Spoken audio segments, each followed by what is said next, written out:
Positions, everyone. From the diaphragm on my cue.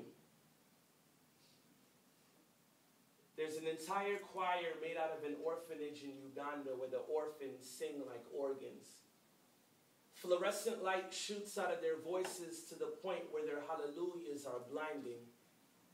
I never met them, but I did meet Jim.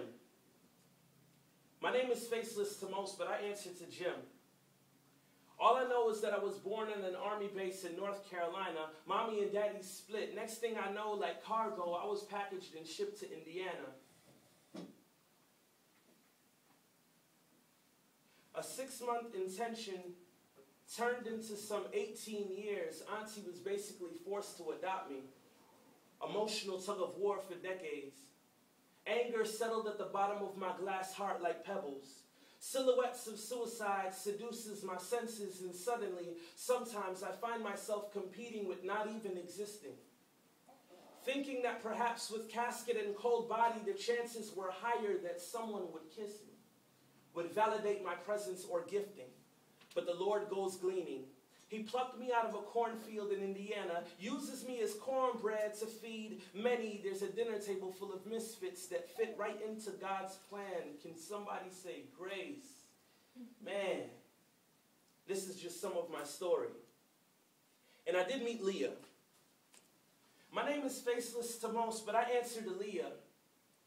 I watched Daddy overdose on heroin when I was 3 years old, but remember it as though it were earlier today. Mommy moved us from Manhattan to Apopka, Florida. To aunts and uncles, I was just known as my crazy sister's daughter. Out of control of the situation, I refrained from conversations. Mommy's questionable lifestyle landed her locked up, leaving me, Leah, like leftover luggage family wasn't prepared to carry. I hated being everybody else's burden. Tried to run away but got caught because they heard me in the kitchen. Guess I should have used pillowcases instead of plastic bags. I wasn't taken away. I was given to the system. My entire 6th grade year coming home to Great Oaks Village group home, not one soul came to visit this little girl, and there were always visitors. I inhaled rejection and exhaled hate, sorrow, and confusion like puffs of cigarettes. It wasn't good for me. You know, the foster care glasses are really cheap in plastic, and with the gap in my teeth, man, how mean they can be to a half-white, half-Latino nobody who needed a friend. Eventually, a family takes me in. Gaining a new father, but losing my natural mother in the same breath from a jail cell, staring into her beautiful eyes, now the color of HIV, she has to sign consent papers releasing responsibility.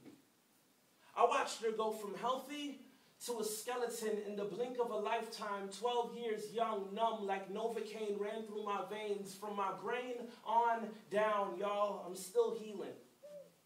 My new daddy fixed computers as a hobby, and my brother was a genius. They spoke to me quite often of Jesus, so I picked up interest in both PCs and the gospel. I currently run and program computer systems at schools for a living. There must be a God who cares about children. This is just some of my story. For the 143 million worldwide left between the cracks of city streets and DCF, listen, keep your head up. There's an elephant in the sky, huge and has a great memory. You are not forgotten. You are remembered and revered. And on behalf of the 286 million or so parents unprepared, I apologize.